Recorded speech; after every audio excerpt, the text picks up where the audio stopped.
হায় আল্লাহ, আমার খালি আমি যদি কোনোদিন কোনো মন্ত্রণালয় বা কোনো দেশ পরিচালনার দায়িত্ব পেতাম। তাদের নিজেদের আখের গুছিয়েছে। এত বড় সাহস এরা পায় কিভাবে?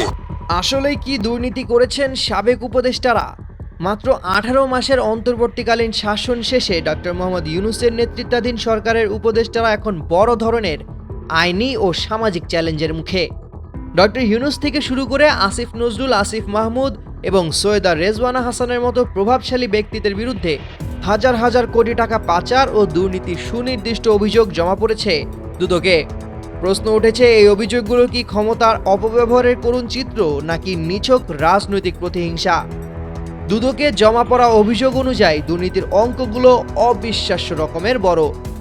ডক্টর মোহাম্মদ ইউনূসের বিরুদ্ধে 666 কোটি টাকার রাজস্ব মওকুফ সংক্রান্ত অনিয়মের অভিযোগ। আসিফ নজরুলের বিরুদ্ধে মামলা বাণিজ্যের মাধ্যমে 11,000 কোটি টাকা উপার্জনের অভিযোগ। সৈয়দা রেজওয়ানা হাসানের বিরুদ্ধে 12,000 কোটি টাকা পাচারের চাঞ্চল্যকর দাবি। আসিফ মাহমুদের বিরুদ্ধে 1,000 কোটি টাকার বিটকয়েন পাচার ও দুর্নীতির অভিযোগ।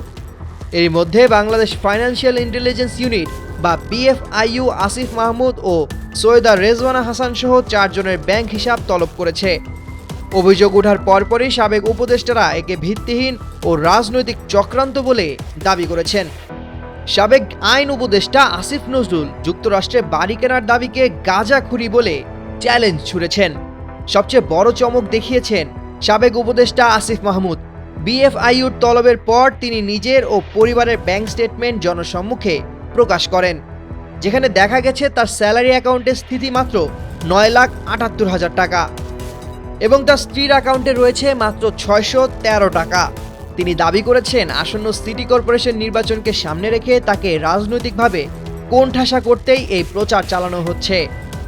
বিশ্লেষকরা বিষয়টিকে দুটি দৃষ্টিকোণ থেকে দেখছেন: স্বচ্ছতা নিশ্চিতের স্বাভাবিক তদন্ত অথবা পরিকল্পিত মিডিয়া ট্রায়াল। টিআইবির মতে, বিপুল এই অভিযোগ সত্যি হলে তা হবে জাতির সাথে বিশ্বাসঘাতকতা, আর ভিত্তিহীন হলে রাজনৈতিক শিষ্টাচারহীনতা। শেষ পর্যন্ত দুর্নীতি হয়েছে কিনা তা দুদক ও BFIUর স্বচ্ছ তদন্তের মাধ্যমেই পরিষ্কার হবে। রাজনৈতিক প্রোপাগান্ডা নাকি প্রকৃত লুণ্ঠন, দেশবাসী এখন চূড়ান্ত রিপোর্টের অপেক্ষায়। Desk report, Bangla post.